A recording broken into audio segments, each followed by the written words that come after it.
Hii ni sehemu ya 11 ya simulizi yetu nzuri inaitwa Nyuma ya Mlango wa Adui, iliyoandikwa na mtunzi Edgar Mbogo. Nambari zake ni 0717 924 403, na mimi naitwa Felix Mwenda kutokea hapa Simulizi Mix.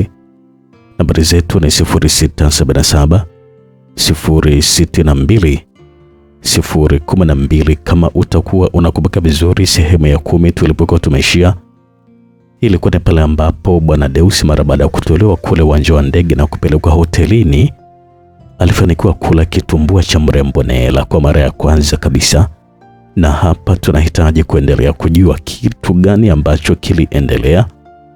Karibu sana katika sehemu hii ya 11, na bado watu wako pale pale hotelini. Kumbuka kwamba Bwana Deusi hajafika bado Tanzania kujua hatima yake na cheo chake cha wanajeshi kiko vipi mara baada ya kuharibu kule Kongo. Mimi naitwa Felix na huu ni msimu wa kwanza wa Nyuma ya Mlango wa Adui.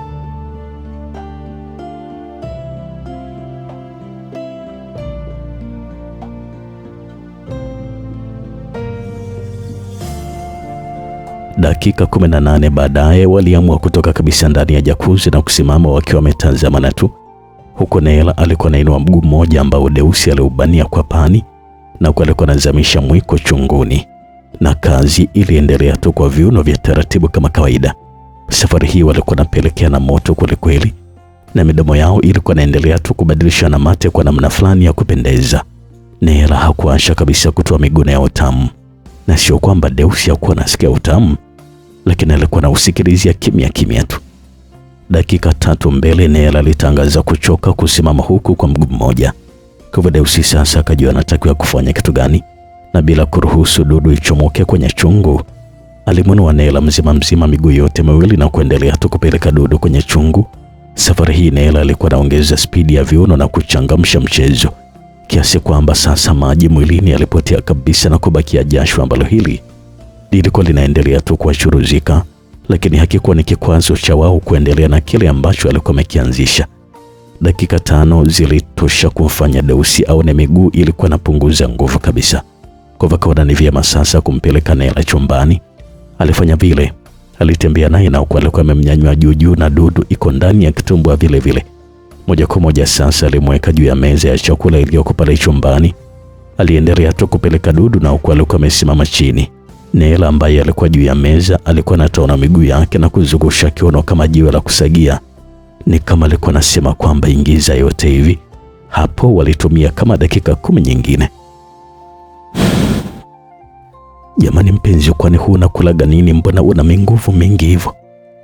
Aliuliza vile Nela ambaye huyu alikuwa anaonekana wazi kabisa kwamba alikuwa ameshakata kiu yake mara kadhaa. Deusi hakujibu kitu. Zaidi alikuwa anaisha kutabasamu tu kivivu, na huku alikuwa anaendelea kukandamiza dudu kwenye kitumbua. Deusi akiwa anaendelea tu kupeleka dudu taratibu. Nela alikuwa anaonekana kurudi mchezoni kwa mara nyingine tena na kuanza kuongeza spidi, na huko macho pamoja na midomo ilikuwa inaanza tena kumlegea. Hata dakika 3 mbele Deusi alimnyanyua Nela kwa mara nyingine tena, dudu ikiwa ndani vile vile. Alimpeleka mpaka kitandani, na sasa walikwenda kwa mtindo wa kifo cha mende, mtindo ambao sitoweza kuelezea sana, lakini kiukweli walijikuta walikuwa na furahia kuliko ile mikawa yote ya kwanza. Kwa maana hiyo sasa waliweza kugusishana viungo vyote kuanzia midomo, pua, videvu, vifua na chuchu zao zote mpaka matumbo pamoja na viuno. Hata videna pia viligusana, huku dudu sasa iliyozama kwenye kitumbua ilikuwa nazama na kutoka, na kiuno kilikuwa kinazungusha vizuri kweli kweli, na shina la muhogo lilikuwa linasugua kunde. Mapaji yalikuwa nakutana, magoti, hata vidole katika nyayo zao pia vilikuwa vinagusana na kusuguana vizuri kabisa. Leo jamani, nimefaidi sana Deusi. Umenifanya hivi. Ni wewe kweli Deusi, umenifanya nifaidi. Si kweli tamu.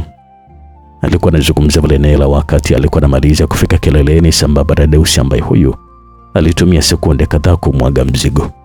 Walikuwa wameshachoka kweli kweli kusema kweli. Walitulia kama dakika chache wakiwa wanahema tu kwa kumaliza mbio ndefu kabla hawajashtuliwa na simu ya mezani kutoka kule mapokezi, ambayo hii ilipokelewa na Nela mwenyewe. Ilikuwa nauliza kama wako tayari kuletewa chakula muda ule. jambo ambalo lilikubaliwa vizuri kabisa na Nela kwamba chakula kiletwe. Mara baada ya hapo sasa waliingia bafuni kumalizia kuoga na kisha walikwenda kutulia pale kwenye kibaraza cha nje wakisubiria chakula kilichokuwa kimeletwa mara moja, na wao sasa walienda kula. Mpaka sisi tulivyokuta wakiwa hapa wanaendelea tu kuoneana aibu kwa kile ambacho walikuwa wamekifanya kule ndani. Tukirudi sasa Mbogalendi, mji mmoja wa Gordon House, ambapo tunamwona waziri wa ulinzi Bwana Chitopela alikuwa anatoka nje ya jengo hilo, na ni wazi kabisa kwamba alikuwa ameshamaliza kikao na mfalme, na moja kwa moja sasa alielekea kwenye maegesho ya magari ya wageni VVIP ambao wengi wao sasa ni mawaziri. Lakini wakati anakaribia gari lake, simu yake ilianza kuita. Alitoa mfukoni na kisha kuitazama. Alipoliona jina la mpigaji sasa alitazama kushoto na kulia. Alipolizika kama alichokuwa nakitazama kiko katika hali ambayo ilikuwa namruhusu kupokea simu ile, alipokea simu na kuiweka sikioni. Niambie Kadumya, vipi, kuna taarifa gani? Aliuliza pale Bwana Chitopela kwa sauti ya chini kabisa, na huko alikuwa anaendelea kutembea kuelekea gari ambalo alikuwa amekusudia. Ndio bosi, tayari vijana wameshakabidhi mzigo, dhahabu kilo 50 kama ulivyoagiza. Shambulio la kwanza kabisa na kilomita 4 kabla ya kuingia Ndanda. Itatengenezwa ajali na kisha vijana watachukua boksi na kuondoka nalo. Bwana Sheni hatofahamu kabisa kama tumechukua sisi. Ataamini kwamba mzigo umeibiwa tu mara baada ya kupata ajali. Ilisikika sauti upande wa pili wa simu ile. Sawa basi, mpango mzuri sana. Tunachojali sisi ni kwamba tayari ameshaweka fedha kwenye akaunti yetu ya sisi. Hiyo sasa itasaidia kuwapatia posho vijana. Lakini tuko na jambo la kuzungumza jioni ya leo. Na mfalme ameshaanza kutia mashaka juu ya utoro wa askari. Alizungumza pale Bwana Chitopela kwa sauti ya chini kidogo. Na vipi kuhusu mpango wa pili wa kurudisha mzigo? Aliuliza pale Bwana Kadumya. Ufanyike kama tulivyopanga, wasiliana na vijana wa Dar es Salaam, wahakikishe mzigo haupandi ndege, na kisha wakati wanahangaika kutafuta njia nyingine ya kusafirisha, waupore na kurudisha mikononi mwetu. Maana tukiupoteza wale itakuwa ni vigumu sana kupata zigo kama hilo. Kwa sasa udhibiti ni mkubwa sana wa madini kutoka hapa nchini. Alizungumza pale Bwana Chitopela, ambaye huyu tayari alisharifikia gari ambalo alikuwa analifuata na kukata simu, na kisha aliingia ndani ya gari hilo na kisha gari likaondoka. Walipishana na gari moja Land Rover Puma lililokuwa na rangi ya kijani lenye namba 2008 MLA 6202, ambalo hili ni mali ya jeshi la Mbogalendi, ambalo hili lilikuwa linaingia pale Gordon House, na ndani yake lilikuwa na watu watatu waliovalia nguo za kijeshi maalum kwa ajili ya vita, yani vazi za vita kama wazungu wanavyoita combat dress. Na huku mmoja kati yao aliyekaa siti ya mbele kushoto alikuwa anaonekana kuwa na cheo cha Meja General, na kwenye ukosi wake yani kola vilionekana vialama vyekundu. Alikuwa anaonekana kwamba ndiye mkubwa wao. Gari hili liliingia vizuri kabisa kwenye maegesho ya VVIP. Lilisimama pale pale ambapo lilikuwa limetoka gari la waziri wa ulinzi Dickson Chitopela, na kisha alishuka yule Meja General ambaye kimonekano wake alikuwa ni mtu ambaye alikuwa amejaliwa umbo na muonekano wa kijeshi, ukiachilia mbali misuri ya mikono yake iliyokuwa inaonekana vyema kabisa mara baada ya kukunja shati lake la kombati. Lakini pia General huyu alikuwa ni mrefu mwenye kifua kipana, alikuwa ni mweusi aliyevalia miwani myeusi ya jua, pia alikuwa na kofia nyeusi kichwani mwake ikiwa ni ishara ya askari wa kikosi cha mizinga mikubwa mfano tanki, yani vifaru mizinga mikubwa kama vile D30 pamoja na mengineyo, lakini pia BM12 Gradi pamoja na mengine mengi, ikiwa ni silaha kutokea Urusi ambayo huko inaitwa Boyevaya, na pia hutumiwa na askari wapelelezi wa kivita Amdi Resenes, ambaye huyu sasa alianza kutembea kwa mwendo haraka kuelekea kwenye lango la kuingilia kwenye jengo hili ambalo lilikuwa ni jengo la kipekee kabisa lenye ofisi za mfalme. Alikuwa anaingia ndani ya makazi ya mfalme Elvis wa kwanza, na huko alikuwa anaonekana kupendeza kwa ndembo ya dhahabu ambayo hii ilikuwa inaonyesha picha ya mwewe. Ilikuwa inamaanisha kwamba ni kiumbe ambacho hufanya uchunguzi mkali kwenye wendo lake kabla ya kufanya uvamizi. Ilikuwa imekaa juu ya mfuko wa kulia wa shati lake chini ya jina lake. Ilikuwa inaonyesha kwamba alikuwa ni AR, kwa maana kwamba ni Amores. Huyu anaitwa Major General Sixmond Mbendo. Ni mkuu wa kitengo cha upelelezi kivita ambaye sio tu kukubalika kwa kuwa na uwezo mkubwa wa kupanga na kufanikisha uchunguzi wa ndani na nje ya nchi, Lakini pia Bwana Mbendo alikuwa na elimu kubwa kweli kweli ya fani hiyo ya uchunguzi wa kivita, kiasi kwamba aliaminiwa na King Elvis hata kupewa kibali cha kuingia kwa mfalme mara kwa mara anapokuwa na taarifa muhimu. Dakika 5 baadaye sasa tayari Major General Sixmond Mbendo alikuwa amesharuhusiwa kuingia ndani ya ofisi kubwa ya mfalme Elvis wa kwanza, ambaye huyu alimkuta ndani alikuwa anamsubiria yeye tu. Mara baada ya kupewa taarifa na watu wa mapokezi kwamba huyu mtu alikuwa anakuja, na mara baada ya salamu zote za heshima, ndipo sasa Major Sixmond Mbendo alieleza kilichokuwa kimemleta pale kwenye ofisi ya mfalme. Mtukufu mfalme, hii ni taarifa nyeti sana kutoka kwa wachunguzi wa mipakani na maeneo ya jirani, alizungumza vile General Sixmond kwa kituo. Endelea tu na kusikiliza General, alizungumza vile mfalme Elvis kwa sauti tulivu kabisa. Mfalme, wachunguzi wetu wamegundua uwepo wa siri wa kundi la uhuru wa umwagaji damu, yani UMD, kundi ambalo lilianzishwa na likatokomezwa mwaka 1994, na lengo lao kubwa ni kufanya mapinduzi ya serikali yako tukufu, alizungumza vile General Sixmond, akionyesha kuhuzunishwa kweli na taarifa hizi ambazo alikuwa anamletea mfalme. Kama Six alikuwa anahuzunishwa na taarifa ambayo alikuwa ameletwa mwenyewe, basi ilikuwaje kwa mfalme Elvis mwenyewe? Imekuwaje tena hilo kundi likarudi tena hata mara baada ya operation iliyowahi kufanyika miaka hiyo ya 90?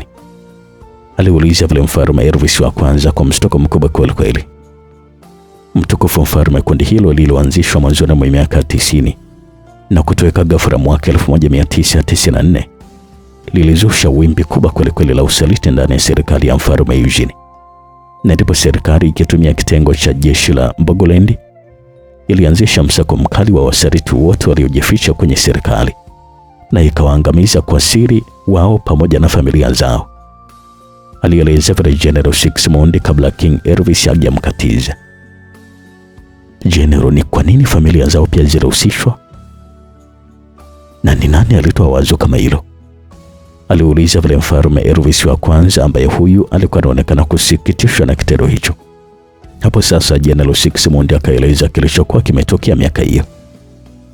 Mtukufu mfalme, ukweli jambo hili lilimshangaza kila mmoja. Hata baadhi ya mataifa makubwa yalipigia kelele kweli swala hilo. Lakini sasa mfalme alikanusha vibaya na kuzuia waangalizi wa kijeshi.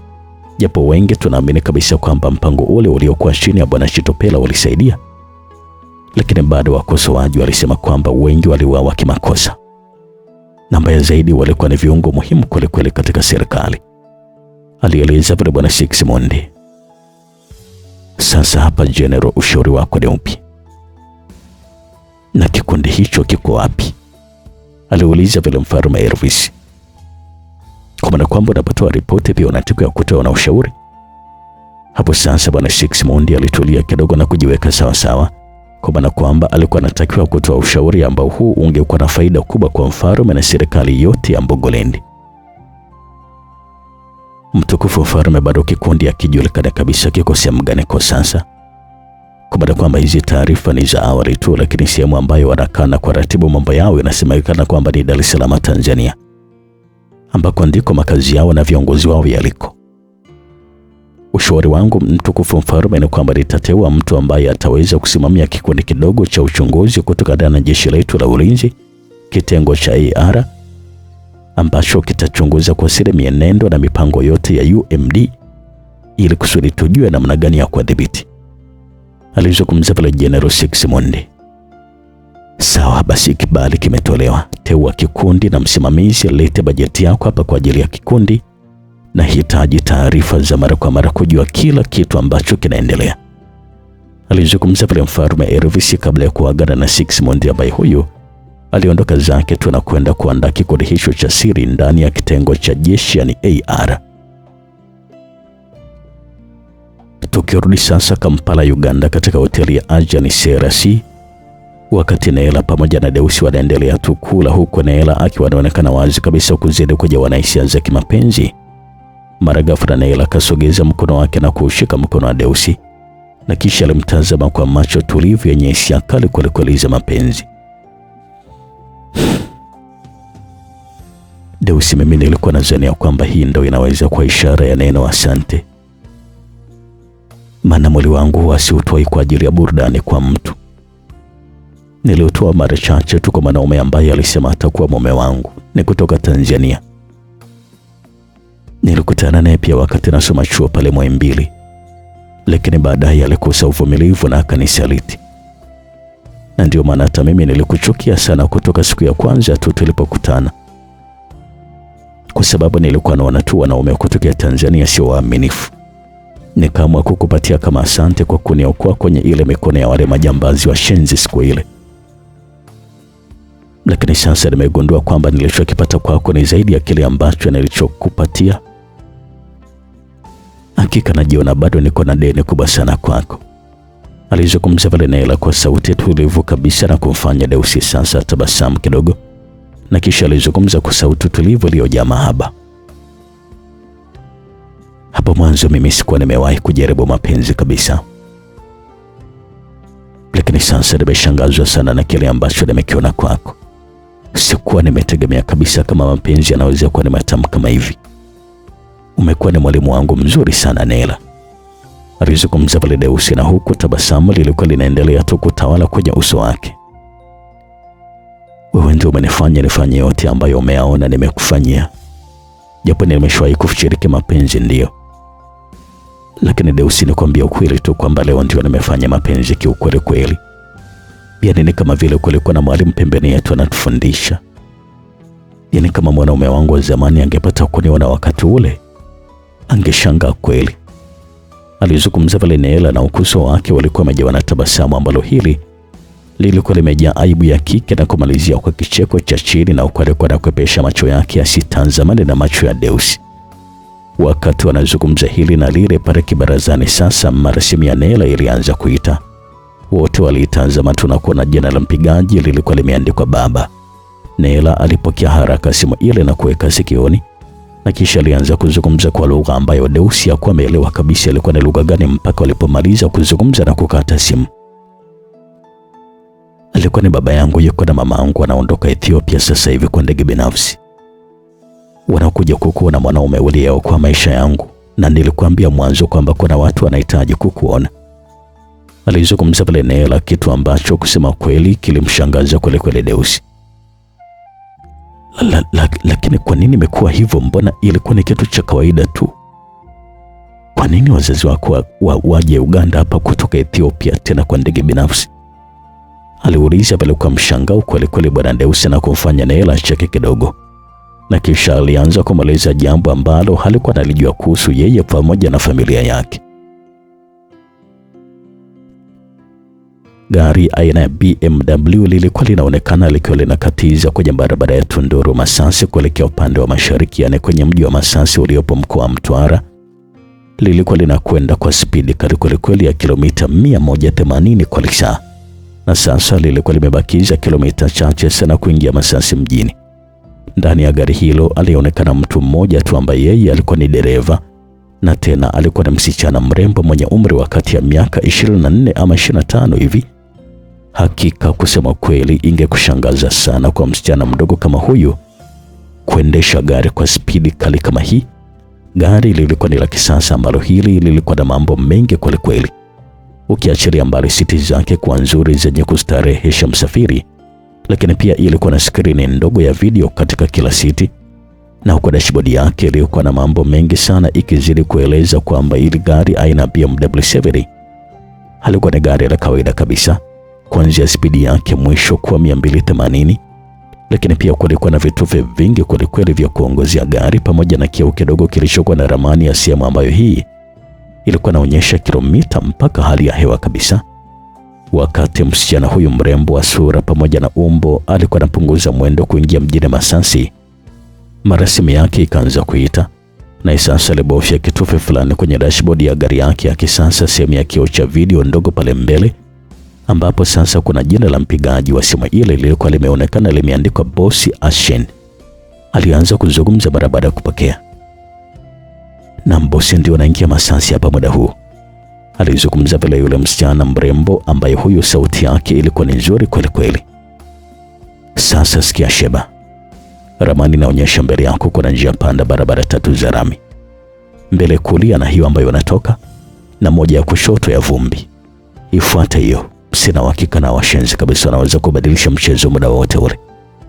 Ilisikika sauti kutokea kwenye ile skrini, na ile kutazama vizuri tayari alikuwa anaivuka ile njia panda. Kwa sasa alipunguza mwendo zaidi na kuingia kwenye kituo cha mafuta ambacho kilikuwa pembezoni mwa njia panda upande wa kushoto. Mtu yoyote angejua kabisa kwamba gari hili lilikuwa linaingia kuweka mafuta, lakini kumbe haikuwa vile. Likapitiliza moja kwa moja mpaka njia panda ya kutokea na kuingia kwenye ile barabara ambayo alikuwa ameelekezwa. Bosi, tayari nimeshaingia kwenye barabara ya kushoto, alizungumza pale msichana huyu ambaye anaitwa Sheba. Sasa kuna kilomita 47 mbele yako. Barabara ni chafu sana, Kalali na Chongoya Nyumbani Lodge ndio sehemu salama.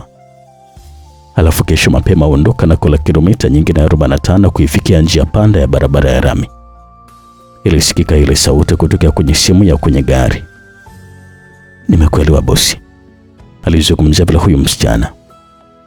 Okay, basi safari njema, mzigo ufike salama, alizungumza vile Asheri, na simu ile katika pale pale. Hapo sasa msichana huyu Sheba akalegeza kidogo mguu wake wa kulia ambao huu ulikuwa umekanyaga pedali ya mafuta. Alipeleka mkono wake wa kulia chini ya siti upande wa mlango wa gari, akaibuka na bastora yake, na huko alikuwa analiacha gari linaendelea tu kusonga mbele. Yeye akaachia usukani na kuikoki ile bastora yake, na kisha karudisha bastora mahali pake, na huko alikuwa anashika usukani tena na kukazia mguu wake wa kulia kwenye pedali ya mafuta, na gari ikaongeza spidi. Japo gari hili lilikuwa na mifumo miwili ya gia, yani manual transmission gear pamoja na automatic transmission gear, lakini mwanadada Sheba alikuwa anatumia mfumo huu wa automatic peke yake, na kufanya kuwa mara baada ya kukanyaga mafuta kwa sekunde 20 tu barabara hii ya vumbi, tayari alikuwa anakaribia spidi 140 na kujikuta alikuwa anapunguza spidi yeye mwenyewe. Alikuwa anafikia spidi 100 na wakati mwingine hata 90. Ni mara baada ya kukutana na baadhi ya vikwazo pamoja na mashimo pamoja na mawe ambayo haya yamesimama na kuchongoka kama kisu cha ngariba na kufikia spidi 80. Angalau sasa aliweza kuyaona mashimo, lakini kuhusu mawe, gari hili lenye mnesi wa nguvu halikusikia jiwe la aina yote ile. Nela ni binti pekee wa Bwana Ajani Selassie, balozi wa zamani wa Ethiopia nchini Tanzania, ambako huko aliishi kwa miaka 11. Ukiachilia mbali kwa balozi na mfanyakazi wa serikali, lakini pia baba yake huyu ni mfanyabiashara tajiri mkubwa sana Addis Ababa, lakini pia aliwekeza katika biashara ya hoteli nchini Uganda, yani Ajani Selassie Hoteli.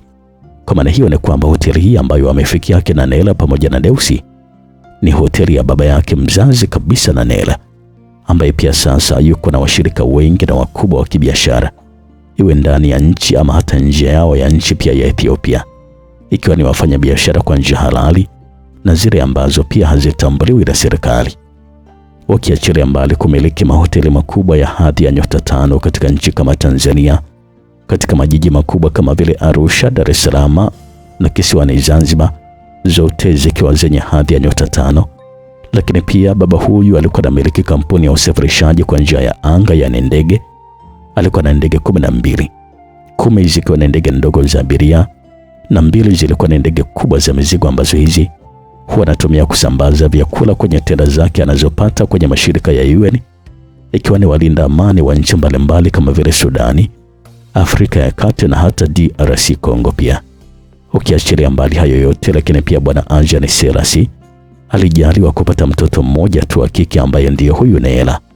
Ukweli anampenda kuliko hata utajiri wake wote. Hata aliposikia kwamba alikuwa ametekwa na waasi wa mashariki ya Kongo, alipatwa na mshtuko mkubwa kweli kweli. Alikuwa tayari kutoa pesa yote ambayo waasi walikuwa wanahitaji, yani dola milioni 5 za Kimarekani, ambazo ni sawa na shilingi bilioni 103, japo alijua kabisa kwamba hata kama angelipa pesa hizo, lakini binti yake asingetoka salama kabisa. Angekumbana na hatari ya kubakwa, kunyanyaswa ama hata kuteswa sana. Na hata alivyosikia kwamba kuna kijana ameokoa Nela na madaktari wenzake wawili, alifurahia kule kweli na kupanga kwenda nchini Kongo kule kukutana na askari huyo wa Kitanzania ili kusudi kumshukuru pamoja na kumpatia zawadi kama shukurani. Na wakati wanajiandaa kwenda Kongo sasa, Nela akawajulisha kwamba Deusi alikuwa katika kesi ya jaribio la kubaka. Hiyo iliwashtua kweli kweli na kuwashangaza sana wazazi wa Nela, Walimwona Deusi ni mtu ajabu kwelikweli kwa kitendo hicho cha kujaribu kubaka. Lakini sasa Nela alipowafafanulia kwamba ilikuwa ni mpango wa kutengenezwa tu ili kusudi kumkomoa Deusi kwa kitendo cha kuvuruga mpango wa waasi waliwakuwateka kina Nela, ndipo wazazi wa Nela sasa walipoona kwamba kuna haja ya kumsaidia kuepukana na kesi hiyo, na kwamba hiyo ndio ilikuwa ni nafasi kwa wazazi hawa kutoa shukrani kwa kijana huyu kwa kile ambacho alifanyia binti yao. Lakini kabla hata hawajafanya lolote, wakasikia tena kwamba Deusi alikuwa na ushahidi wa kutosha na wana nguvu kumwondolea hatari ya kupatikana na hatia, japo baadaye sasa alipatikana na kosa la kisheria la kufanya kazi nje ya mkataba wake wa MONUSCO. Hivyo sasa alisitishiwa mkataba wake, na huko alikuwa anatambua kwamba lazima akakutane na adhabu kali huko nchini kwake Tanzania.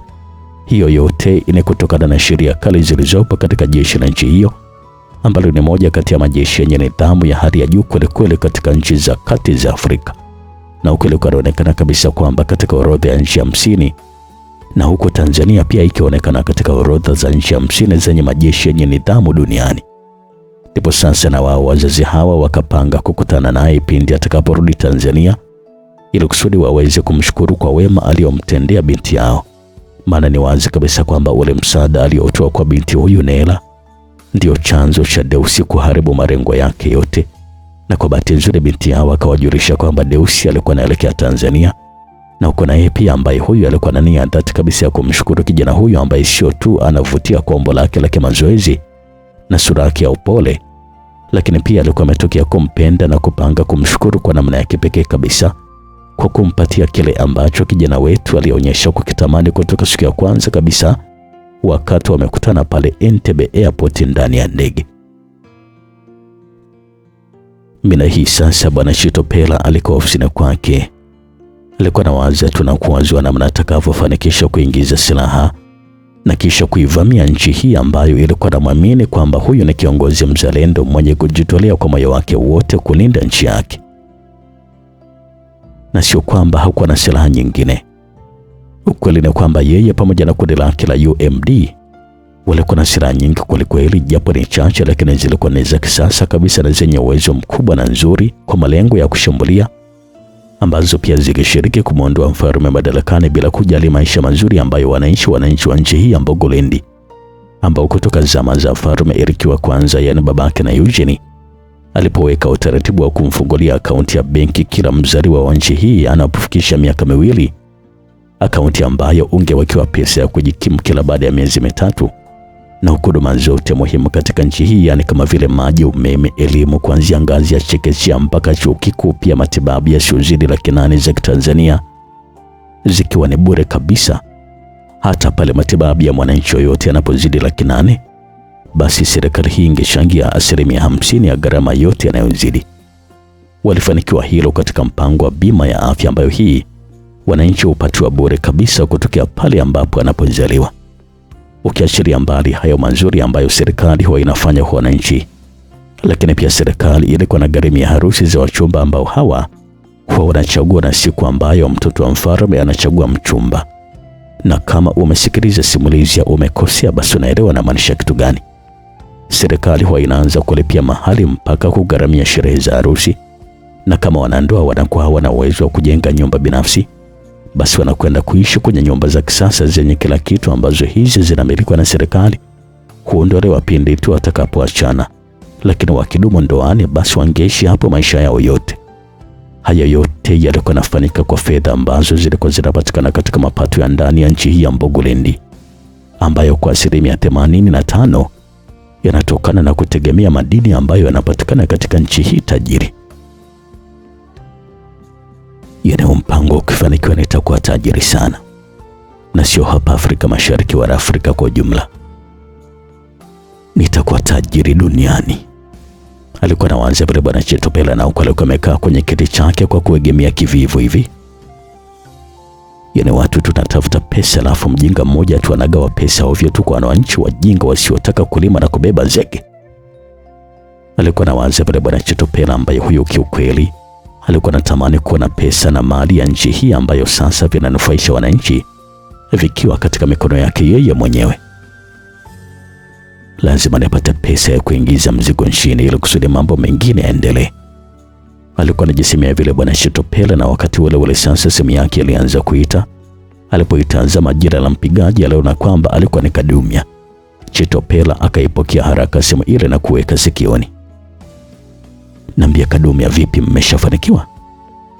aliuliza vile Chitopela hata kabla ya salamu. "Bosi, dakika 30 sasa vijana wamesema bado gari halijaonekana Ndanda, na mara ya mwisho lilionekana lilikuwa linakaribia Masasi. Sasa sijui ni kwa nini halijafika mpaka sasa hivi." Alisikika vile Kadumya upande wa pili wa simu akiwa anazungumza. "Sawa, sasa endeleeni kusubiri, ikiwezekana wengine wakake nje pande ya Nanganga pale," alizungumza vile Chitopela kwa sauti ambayo haikuonyesha kabisa wasiwasi juu ya kama mtego wake ulikuwa umeshashindikana. "Sawa bosi, basi nitafanya hivyo," alijibu vile bwana Kadumya, na hapo simu ilikatwa. Yana mtu atoke kwao huko aje ajifanye mjanja kwetu, hawezi kutukimbia hata kidogo, alikuwa anazungumza vile bwana Chitopela, na huko alikuwa anaweka simu mezani. Dakika 27 ndio muda ambao Sheba alikuwa ameutumia kutembea kutoka Masasi mpaka na Chingwea, na sasa alikuwa anazunguka kwenye raundi ya bauti ya askari mchafu, sanamu ambalo lina mfanano mkubwa na lile sanamu la Posta Dar es Salaam. Japo kwa sasa sanamu hilo halipo tena katika sehemu ile, limebakia jina tu, na kisha BMW hili sasa linafuata uelekeo wa upande wa kulia, linaingia barabara ya vumbi ambayo hii inakwenda Lindi mjini, ambako sasa ndiko makao makuu ya mkoa huu wa Lindi. Lakini mara baada ya kilomita 2.5 hivi akiwa ameshapita chuo cha walimu cha Nambambo, Sheba anapunguza mwendo na kuingia kwenye barabara ndogo ya vumbi, lakini hii imetengenezwa vizuri kwa ajili ya kupita gari la aina yote ile. Gari hili linasereleka taratibu likipita eneo la mita kama 200 lenye mandhari nzuri ya kijani iliyopambwa na miti mifupi mifupi ya asili, ambapo pia ni makazi ya kila ndege wa kila aina, wanaruka na kupendeza kwa rangi zao walizojaliwa. Mwendo huu haukudumu kwa muda mrefu, maana Sheba sasa anaibuka kwenye maungio ya barabara jingine, na yanafuata upande wa kushoto, na mita kama 50 mbele yake anaona ukuta mkubwa kwelikweli wa usalama wa majengo yaliyopo ndani, wenye bango kubwa lililoandikwa Nyumbani Lodge Village, na yanakwenda kuingiza gari ndani ya uzio ule mkubwa. Anaweza kujionea jinsi hoteli ile ya kisasa nzuri yenye utulivu, jinsi viunga vyake vilivyotengenezwa kwa sakafu ya tofali ndogo ndogo za rangi ya saruji na nyekundu, sambamba na maua ya kila aina yaliyostawi juu ya koka za kijani, ambazo hizi zimezunguka mizurungi mizuri kwa ajili ya wateja waliokuwa wanajipatia burudani ya vinywaji pamoja na vyakula vizuri zinazopatikana mahali hapa, vilivyopo pembezoni mwa eneo la mbele ya majengo ya hoteli hii, mfano wa kijiji fulani hivi, kwa jinsi nyumba hizi zilivyokuwa zimekaa, ukiashiria mbali jengo kubwa lililokuwa na vyumba kwa ajili ya wateja na ukumbi mmoja mkubwa wa wastani kwa ajili ya vyakula na kuangalia sinema. Lakini pia kulikuwa na vyumba ambavyo hivi vinajitegemea kwa kujitenga hivi. Ungesema kwamba kama ingekuwa ni nyumba ya kupanga, basi ilikuwa ni chumba na sebule chenye kila kitu, kuanzia sofa seti, kitanda kikubwa, bafu, friji, TV na baadhi ya vifaa ambavyo hivi ungeweza kupatia huduma ndogo ndogo muhimu kwa binadamu. Pananifaa kwa usiku huu hapa, alijisemea vile Sheba, na huko alikuwa anasimamisha gari lake mbele ya jengo la utawala katika hoteli hii. Saa 2 za usiku, Deusi pamoja na Nela walikuwa kwenye ukumbi mdogo wa VIP ndani ya hoteli hii ya Ajani Selasi. Walikuwa wanazungumza na mzee Ajani pamoja na mke wake mwenyewe, ambao hawa walikuwa wameshaingia pale hotelini kutoka lisali moja lililopita. Kwa kweli kijana, sisi tulihuzunika sana kwa kile ambacho kilitokea mara baada ya pale, lakini ni kawaida kwa serikali nyingi kutoangalia utumishi wa mtumishi wao, zaidi wanaangalia tu raia watesemaje. Basi hauna budi kukubaliana tu na hilo, alizungumza vile mzee Ajani, na kila mmoja alikubaliana tu kwa kichwa kwa kile ambacho alikuwa amezungumza. Lakini sio mbaya, mimi nafikiri kwamba hautokwama kwa lolote ile. Wewe bado ni kijana mdogo tu na uko na nafasi ya kuanza upya.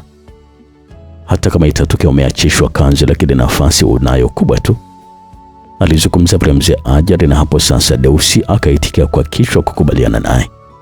Wakati ule sasa hapo mezani walikuwa wamekaa kwa mtindo wa urafiki. Yaani mzee Ajani alikuwa amekaa karibu kabisa na mke wake upande mmoja wa meza, yani hapa na hapa, walikuwa wanatazamana tu na wakina Nela pamoja na Deusi, ambao hawa nao walikuwa wamekaa kama Ajani pamoja na mke wake vile ambavyo alikuwa amekaa, japo hawa hawakuwa wamekaribiana sana. Mwanangu, kifika Tanzania naomba msalimie sana mama yako, lakini pia mpatie hongera nyingi sana, mwambie amepata mtoto ambaye wengi wanamhitaji. Alizungumza vile mama yake na Nela, ambaye huyu hakuisha hapo. Aliendelea kuzungumza tu.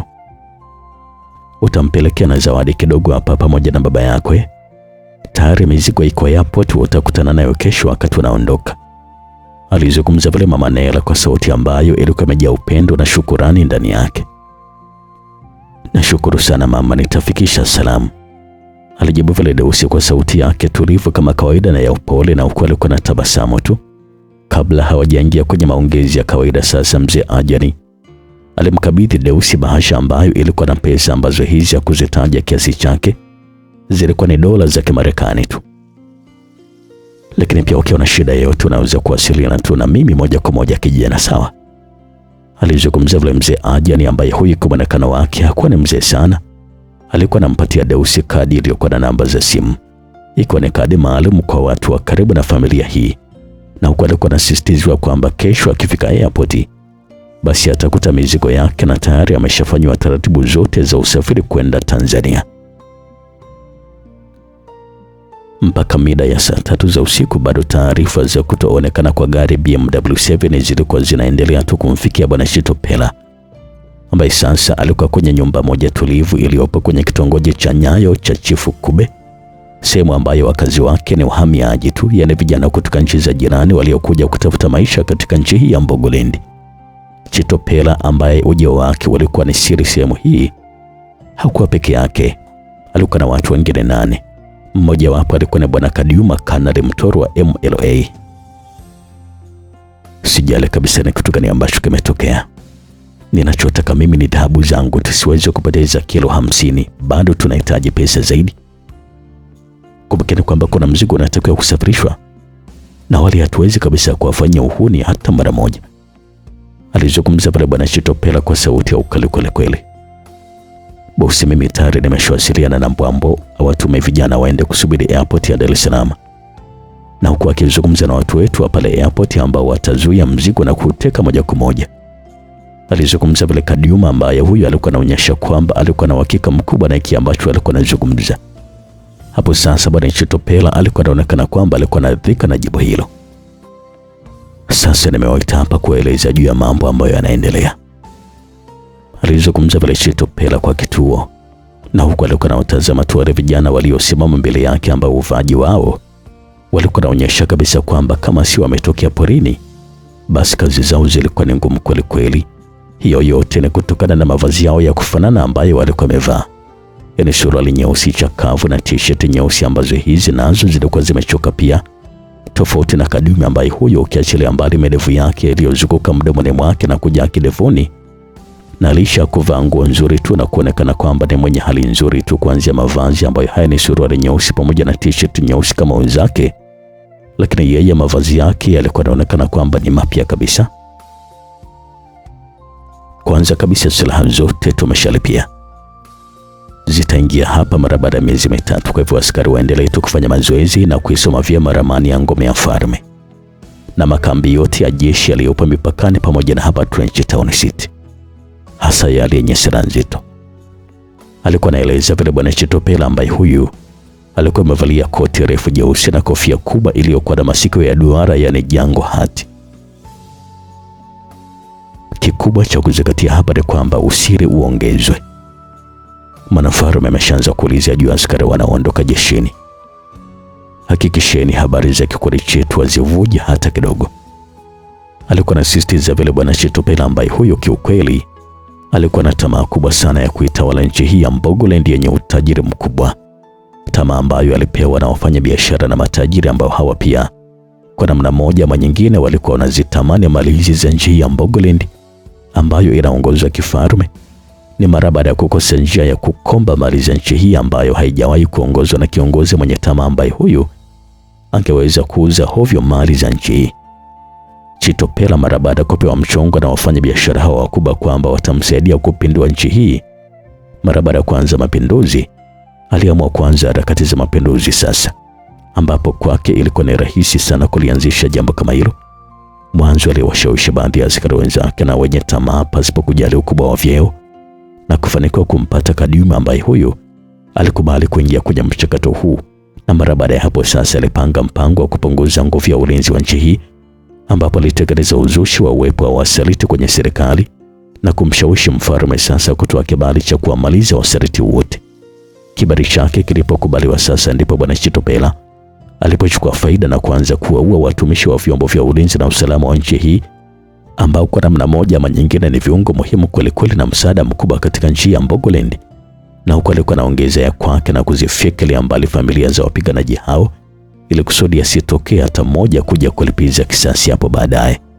Na ukiachilia mbali kupunguza nguvu za ulinzi na usalama ambapo zikikuwa ni kukwazo kwake, Chitopela alihakikisha kwamba matokeo ya operesheni ile yanamchafua mfalme Eugene na kuharibu kabisa sifa ya serikali yake kwa kuua kabisa wanausalama na familia zao, kitu ambacho kilifanikiwa na Baraza la Usalama la Umoja Mataifa kutoa onyo kali kwa mfalme Eugene, ambaye huyu alipinga vikali tuhuma hizo kwa sababu hakuwa anajua lolote juu ya uonevu na mauaji ya familia za wanausalama wake, na akalionya baraza hilo lisiingilie kati masuala ya nchi yake.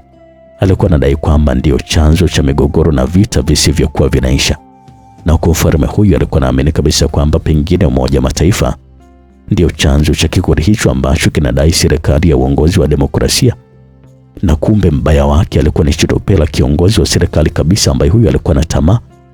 Alikuwa anataka kumchafua na anawaua wanajeshi wengi kwa kuwaita wasaliti ili kusudi tu apunguze nguvu ya jeshi la serikali na yeye usaliti wake uweze kufanikiwa.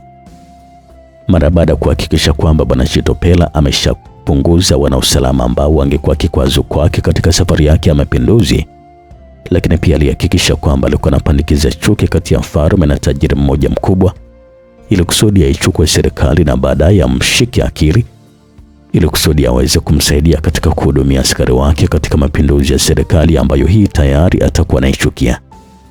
Na hapo ndipo sasa Bwana Chitopela, askari ambaye alisomea propaganda na ushawishi katika chuo cha uongozi na siasa cha PRC huko Jerumani, alipomwingiza Bwana James Steven, sasa tajiri mkubwa sana pale Mbogoland, katika orodha ya wahusika na wanachama wa kikundi cha uasi cha UMD kama mfadhili mkuu wa kikundi hichi. Na huko alikuwa anajua fika kabisa kwamba yeye ndiye mkuu wa chama hicho.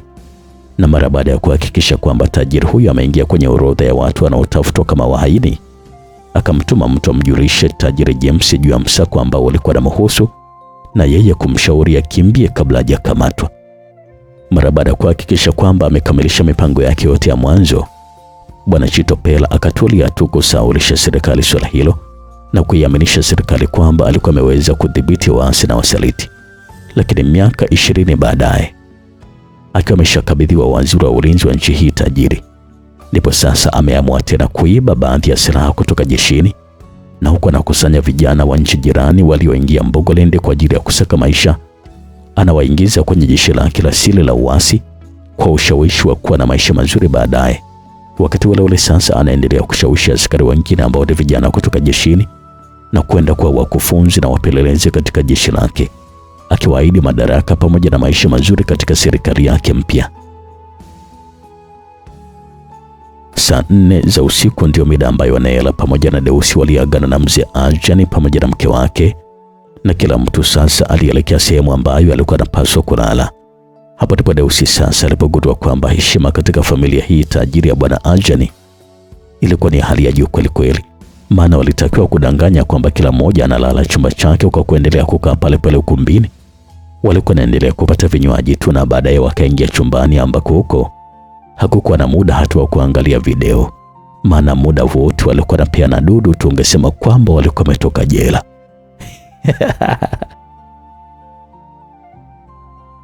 Siku ya pili, mtu wa kwanza kuamka alikuwa ni Sheba, ambaye huyu mpaka saa 2 asubuhi alikuwa ameshatembea zaidi ya kilomita 250. Alikuwa ameshapita na Ngurukuru na sasa alikuwa anaitafuta daraja la Mkapa ambalo hili lipo kwenye mto mkubwa sana wa Rufiji. Alikuwa anaelekea jijini Dar es Salaam kwa spidi ya ajabu kweli kweli. Alikuwa na wahi ndege ambayo hii ilikuwa inatarajiwa kushuka muda mfupi ujao katika uwanja wa kimataifa wa Mwalimu Nyerere na kukabidhi gari kwenye ofisi za kampuni ya ndege ya Bwana Ajani. Lakini pia huo ndio walikuwa na muda ambao kijana wetu Deusi pamoja na msichana Nela walikuwa na wazazi wa Nela walikuwa wameshafika Entebbe, uwanja wa ndege, ambako Deusi sasa alikuta tayari mizigo ambayo alikuwa ameletewa na wazazi wa Nela ilikuwa imeshapakizwa kwenye ndege ambayo Deusi angeondoka nayo dakika chache zijazo kuelekea Dar es Salaam. Saa 3 kasoro za asubuhi, ndege binafsi ya Bwana Ajani iliachia ardhi na kuelekea usawa wa anga la Sudani ya Kusini mpaka Ethiopia. Ilikuwa inafuatiwa na ndege ambayo hii ilikuwa imewabeba kina Deusi, ambayo sasa iliondoka saa 3 na dakika 5. Ilitumia dakika 45 kutoa Dar es Salaam, Tanzania. Dakika 15 kabla Sheba hajasimamisha gari kwenye geti la Dia Dar es Salaam International Airport, akiwa anatarajia kusafiri lisaa dakika 30 ijayo na ndege ambayo hii alikuwa amekuja nayo Deusi. Ile Deusi anashuka tu kutokea kwenye ndege, akaliona gari la jeshi la ulinzi lenye rangi ya kijani mstari mwekundu katikati na maandishi makubwa mawili yenye rangi nyekundu MP. Pembeni yake walikuwa wamesimama askari wa jeshi la ulinzi waliovalia mavazi yao ya kijeshi na walikuwa wamevaa kofia ngumu za rangi nyeupe na maandishi mekundu ya MP kama wanne hivi. Walikuwa wameshikilia malongo na pingu. Walikuwa wamesimama tu wanatazama ngazi za ndege ile ambapo ilikuwa imebeba waheshimiwa. Ile tu Deusi anashuka kwenye ndege, wale askari nao wakamfuata. Private Deusi Nyati uko chini ya ulinzi wa polisi jeshi, safari mpaka makao makuu ya jeshi. Hautakiwi kufanya lolote la kijinga, vinginevyo utatengeneza picha mbaya mbele ya raia. Alizungumza vile askari mwenye cheo cha sergeant, na tayari Deusi alikuwa ameshalijua hilo kwamba litamtokea tu mara baada ya kutua hapa Tanzania. Ndio afande, lakini sasa kuna mizigo yangu kidogo hapa bado haijashushwa kutokea kwenye ndege. Alizungumza vile Deusi ambaye huyo hakujua kabisa mizigo hiyo ilikuwa ni mingapi. Hakuna shida, mizigo yako itasubiriwa, alijibu vile huyo sergeant, na kisha Deusi akaongozwa na tuna MP kuelekea kwenye gari ambako huko alipakizwa nyuma ya gari hili la wazi na kusubiria mizigo ishushwe kutokea kwenye ndege. Dakika chache baadaye mizigo ilianza kushushwa kutokea kwenye ndege, na huku MP wawili walikuwa wanasimamia mizigo ya Deusi ambayo hii hata Deusi mwenyewe hakuwa ameona kabisa hapo mwanzo. MP walishuhudia mizigo ilikuwa inaendelea kushushwa tu, ambayo hii bila kujua mizigo hii ilikuwa ni mizigo gani. Zaidi walikuwa wanatuma mabegi machache yenye ukubwa wa wastani, na kulikuwa na masanduku 10 makubwa yenye kufanana, na huku mabegi yalikuwa yanachukuliwa na kupakizwa kwenye viberenge na kupelekwa kwenye jengo la VIP, na huku masanduku yalikuwa yanapangwa pembeni. Mara baada ya kumaliza kupanga masanduku yale, sasa mfanyakazi mmoja wa ndege akasugalia gari la jeshi. Samahani mheshimiwa, mizigo iko tayari, unaweza kusogeza gari ipakizwe, alizungumza vile huyu mhudumu wa ndege upande wa mizigo, yani cargo, na kuelekea na mtazama Deusi. Mpaka hapo tayari Deusi pamoja na wale askari wenzake walikuwa wameshajua ni mizigo gani ambayo ilikuwa inazungumziwa. Hata Deusi mwenyewe pia alishangaa kweli kweli, maana kutegemea kabisa kwamba eti mizigo yenyewe ingekuwa ni mingi mikubwa kama ile. Dakika 10 nzima zilitumika kupanga mizigo ndani ya gari hili aina ya Land Rover Defender, na safari ya kuelekea makao makuu ya jeshi ilianza. Gari ilikuwa inatembea taratibu kupitia upande wa kambi ya jeshi ya wanaanga. Wote walikuwa kimya tu muda wote ndani ya gari. Kila mtu alikuwa anatafakari jambo lake tu. Wakati wale askari waliomfuata Deusi wakiwa na waza juu ya masanduku aliyokuwa amekuja nayo Deusi, ambaye huyu alikuwa amekaa kwa muda mfupi nchini Kongo. Wakati huu sasa Deusi yeye alikuwa na waza tu kinachoenda kumkuta huko makao makuu ya jeshi kilikuwa ni kitu gani. Gari lilitoka nje ya geti la askari wa anga na kuingia barabara kuu ambayo hii inatoka Ukonga na kuanza kushika barabara kuelekea upande wa kulia, yani kuelekea Tazara, sambamba na magari mengine ambayo haya yalikuwa yanaelekea mjini pia. Deusi alipata kuyaona mazingira ambayo haya alikuwa hajapata kuyaona kwa miezi kadhaa iliyopita. Mji ulikuwa umechangamka kweli kweli. Watu walikuwa wanaendelea tu na pilika zao. Wengine walikuwa kwa miguu na wengine pikipiki na magari pia. Kitu ambacho kiliamsha hisia zake na kumkumbusha ndoto zake ni pale ambapo alipopishana na gari dogo jeusi BMW 7 ambalo walikuwa wamepishana nalo wakati wanakatiza maeneo ya geti la uwanja wa ndege, ambapo ndipo alipoliona gari la ndoto yake lilokuwa linaingia hapo airport. Lilikuwa ni gari zuri kweli kweli. Gari ambalo unaweza kuzurura mwezi mzima bila kuliona hapa jijini Dar es Salaam. Gari ambalo Deusi alipanga hata kwenda kwa Usongea bila kuwa nalo. Kwa maana kwamba mara tu baada ya kumalizana na wakubwa zake makao makuu, angeenda kwenye tawi la BMW akaanza taratibu za kununua gari hilo. Kwa mawazo haya sasa, Deusi akajikuta alikuwa na tabasamu na huko alikuwa analisindikiza tu kwa macho gari hili la kisasa lenye nguvu kweli kweli. Huyu alikuwa ni msichana Sheba ambaye sasa alikuwa anasogelea geti ndani ya BMW 7 hili, na huko ndani ya eneo hili la maegesho ya magari la uwanja wa ndege terminal nambari 1 alikuwa anaona magari mawili meusi yaliyopandishwa vioo vyeusi mpaka juu. Watu 4 walikuwa wamesimama nje tu ya magari hayo. Macho yao yalikuwa yamezibwa na miwani meusi kama ilivyokuwa suti zao nyeusi ambazo walikuwa wamevaa. Lakini ghafla simu yake ikaanza kuita. Alitazama kwenye dashboard ya gari kuona jina la mpigaji. Aligundua kwamba alikuwa ni bosi wake Asheni. Alipokea simu ile na huku gari lilikuwa linaenda taratibu kusogea getini. Sheba, usiingize gari uwanja wa ndege. Kuna taarifa kwamba tayari wana usalama wa hapo wapo wanataka kukamata. Na inawezekana kabisa kwamba wanahitaji hizo dhahabu. Ilisikika vile sauti ya bwana Asheni ikizungumza kwa haraka na wasiwasi mkubwa kweli kweli. Bosi, niko getini hapa, naona watu ambao wanadhani ni hao wenyewe, sasa nifanyaje? Alizungumza vile Sheba, na huko alikuwa anasimamisha gari mita chache kutoka lilipo geti na kutazama kwenye side mirror. Alikuwa anaangalia kama anaweza kugeuza gari kwenye ile njia ya kuingilia ambako kulikuwa na magari kadhaa pia ambayo haya yalikuwa yanapata kwa nyuma yamesimama. Fanya unachoweza kuokoa huo mzigo Sheba. Tambua kabisa kwamba tumeweka pesa nyingi sana hapo. Ilisikika sauti ya upande wa pili, sauti ambayo ilikuwa ni sauti ya bwana Asheni, na wakati ule sasa zilikuwa zinasikika honi za magari nyuma. Ni kweli kabisa kwamba nyuma kulikuwa na magari kadhaa ambayo haya nayo yalikuwa yamesimama yakisubiria tu kuingia. Ni kweli najua bosi, lakini sasa nashindwa kugeuka, magari yameziba nyuma bosi. Alizungumza pale Sheba, na huko alikuwa anatazama kule kwenye geti ambako kulikuwa na mlinzi wa geti lile ambaye alikuwa anasubiria gari la Sheba, yani BMW 7. Sikiliza Sheba, jitahidi sana kutoka hapo, nenda kwenye maficho yenu ya kule rerini kule. Alizungumza pale Asheni. Hapo sasa Sheba alipeleka mkono kwenye vungu la siti, alitoa bastola yake na kisha kuweka pembeni ya siti karibu kabisa na gia, na kisha aliacha breki za gari yake, nalo likaanza kutembea taratibu. Lilikuwa linasogelea geti. Hata yule mlinzi alipoona hivyo sasa alisimama na kisha kurudi getini. Sheba alifika getini na kisha kulipa pesa ambayo hii ilikuwa natakiwa. Geti likafunguka na yeye sasa aliingia ndani ya geti, na huko macho yake alikuwa anawatazama wale jamaa waliosimama nje ya magari yao. Walikuwa wanamtazama yeye kwa umakini mkubwa kweli kweli. Sheba alikuwa anaendelea tu kuendesha gari lake taratibu, na kwa mtu ambaye alikuwa analitazama gari hili ungesema kwamba dereva alikuwa anatafuta sehemu ya maegesho pengine. Kitu ambacho msikilizaji unapaswa kujua ni kwamba kuna watu walikuwepo hapo uwanja wa ndege, walikuwa wameelekeza macho yao yote kwenye hili BMW 7 jeusi, na huko muda wote walikuwa wanazungumza kwa sauti za chini na ishara tu. Oya, msiwe na haraka, subirini mpaka asimame ashushe mzigo, huo ndio tunafuata. Alizungumza vile mmoja wao, na huko alikuwa analitazama tu hili gari ambalo sasa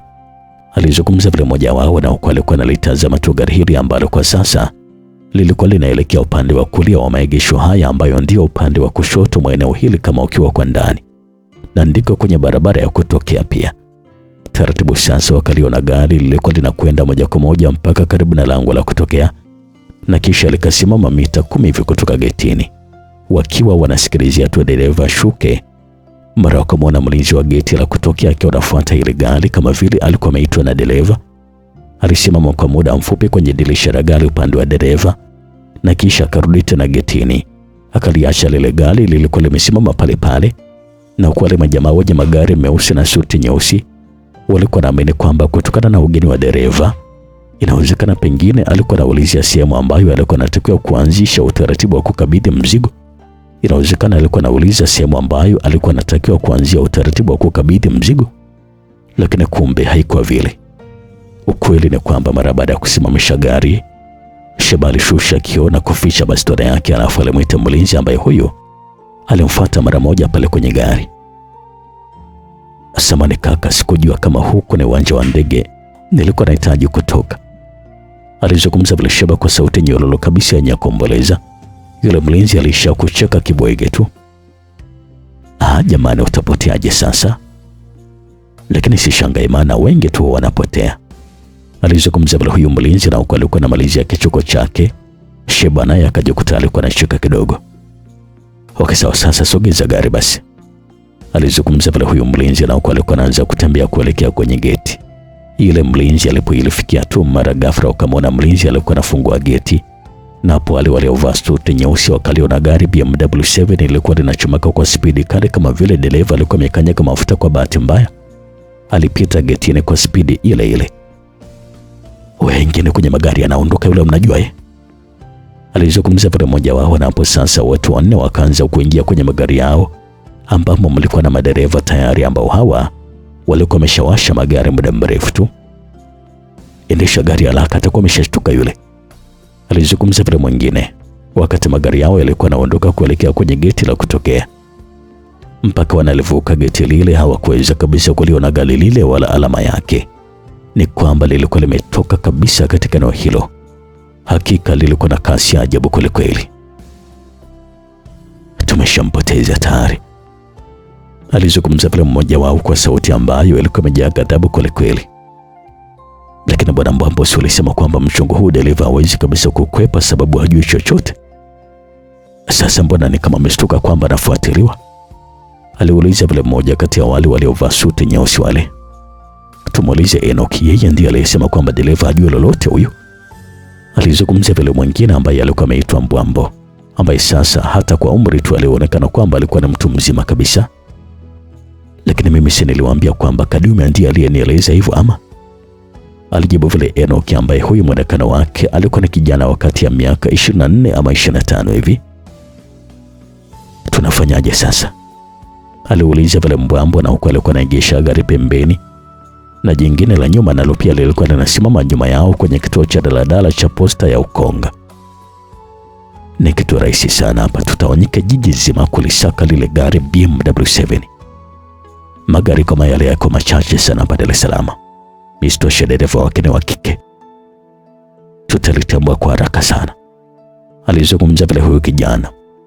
Kijana huyu anaitwa Luteni Enoch Kafulu. Ni askari mtoro wa jeshi la ulinzi la Mbogoland aliyebobea katika ushushushi na upelelezi wa kificho, na ndio yule ambaye utoro wake umemshtua kweli Mfalme Elvis wa kwanza wa Mbogoland. Basi lifanyike haraka ile, unajua tena inabidi ukutane na mchumba wako leo mchana, alikumbusha vile bwana Mbwambo, ambaye huyu kwa hapa Dar es Salaam yeye ndio alikuwa ni mwenyeji kuliko wengine wote. Na hapo sasa walianza kupanga muundo wao na barabara watakazopitia katika msako wa BMW 7 ambalo hili lilikuwa linaendeshwa na mwanamke. Gari aina ya Land Rover Defender lilienda moja kwa moja mpaka Upanga na kuingia ndani ya uzio wa eneo hili la makao makuu ya jeshi, na wote walishuka kwenye gari. Mara baada ya hapo sasa Deusi alipewa nafasi ya kubadilisha nguo zake kutoka zile za kiraia. Alivalia nguo za kijeshi kabisa ambazo hizi alikuwa nazo kwenye begi lake kubwa ambalo alikuwa ametoka nalo Kongo, na kisha alipelekwa moja kwa moja mpaka kwa mkuu wa jeshi la polisi, ambaye huyu hakujiuliza mara mbili. Aliagiza Deusi Frank afikishwe mahakamani saa 6 kamili, kitu ambacho hakuna ambaye alikuwa ameamini, ni hata wale ma-MP waliomfuata airport. Ni mwenendo mzima wa kesi ya Deusi ya kuharibu sifa na taratibu za jeshi, ambapo mpaka kufika saa 7 za mchana tayari alikuwa ameshahukumiwa kuachishwa jeshi kwa utovu wa nidhamu, na huko mahakama ilikuwa inamtaka Deusi Nyati ajaze fomu maalum ya kuachishwa kazi, ambayo huyo sasa alitekeleza. Na mara baada ya hapo sasa alikuwa anawaza ataenda kuishi wapi. Akapewa milioni 2 ambazo ni nauli yake peke yake ya kurudi kwao, kwa maana kwamba hakuwa na vitu vya kusafirisha wala familia. Kwa hivyo alikuwa ni askari kapela tu, ama unaweza kusema kwamba ni single. Je, ni kitu gani kitaendelea? Deusi mara baada ya kuharibu kule Kongo, japo sisi tunajua kwamba kiufupi ya kuharibu bali alikuwa amesaidia, lakini sifa mbaya ndio zilizosambaa kuliko sifa nzuri ambazo alikuwa amefanya kule Kongo. Adhabu yake ameachishwa kazi ya jeshi hapa Tanzania, na mizigo yake ipo pia aliyopewa na yule babake Daniela kutoka Ethiopia anayo. Mara baada ya kuachishwa kazi ya jeshi atafanya shughuli gani? Nakumbuka kwamba kule Mbogoland waziri wa ulinzi bwana Chitopela yeye ndio alikuwa na taratibu zote za vikundi vya waasi ili kusudi kufanya mapinduzi. Alikuwa anatumia wanajeshi wa nchi hii pamoja na matajiri wanaoishi huko Tanzania ili kusudi kumpindua mfalme huyu. Je, watafanikiwa? Kumbuka kwamba msichana Sheba naye pia yuko na gari BMW 7 pamoja na dhahabu ndani yake. Alikuwa anafuatiliwa na watu kusudi wampore hiyo dhahabu. Kilichoendelea tukutane katika sehemu ijayo. Itakuwa ni sehemu ya 12 ya simulizi yetu nzuri inaitwa Nyuma ya Mlango wa Adui, ukiwa ni msimu wa kwanza huu. Mimi naitwa Felix Mwenda.